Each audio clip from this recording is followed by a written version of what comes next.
Before I start, if you love real life stories of betrayal, heartbreak, and self-discovery, subscribe to my channel and share your thoughts in the comments. I read every single one, and your experiences matter. Now, let me tell you the night that changed everything for me. It was a Saturday dinner with her friends, nothing fancy, just laughter, wine, and chatter.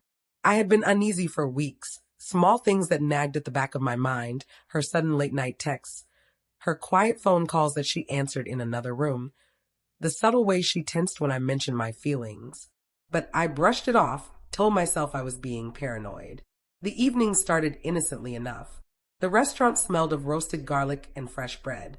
I watched her animatedly talk with her friends, but then she laughed, and that laugh, the one that always used to make my heart skip a beat, now felt like it was aimed somewhere I wasn't invited. My stomach churned. I tried to stay calm, tried to ignore the sinking feeling that had been building for weeks. But then she did it. She teased me in front of everyone, and the words cut deeper than any weapon. "Oh, look at him," she said, pointing at me playfully while taking a sip of her wine.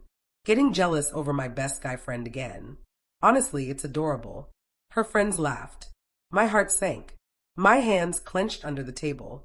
I tried to smile, tried to play it off as a joke, but inside, the panic was rising. That night, I couldn't stop thinking.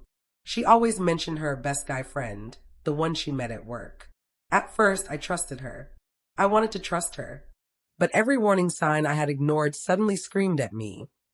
Texts I'd glimpsed, the secrecy, the way her eyes darted when she talked about him. Maybe it was nothing, maybe it wasn't. But my gut told me the truth could be devastating. The next morning, I noticed her phone left unattended. My curiosity, more like desperation, got the better of me. I picked it up.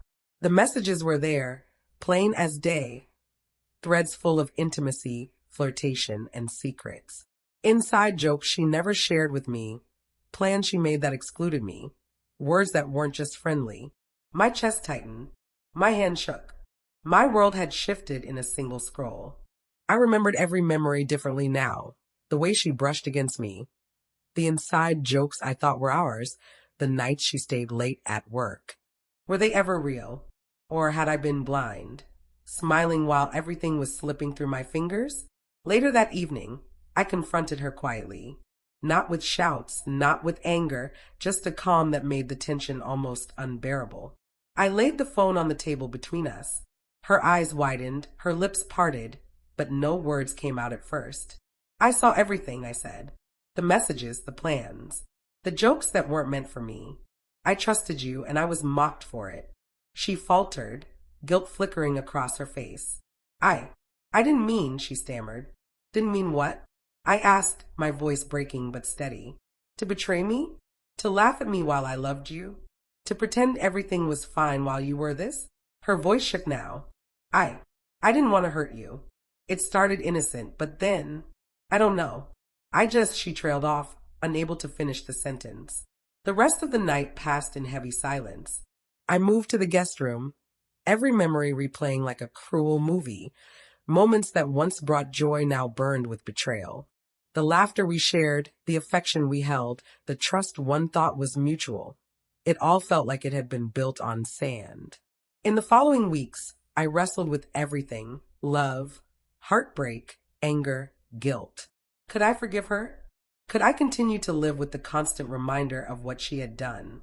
Could I even forgive myself for ignoring my instincts? I realized that love alone wasn't enough when trust had been shattered. Eventually, I made the hardest decision. I had to leave. I couldn't undo the betrayal, and staying would mean slowly losing myself to resentment and doubt. I packed my things quietly, without argument, without drama.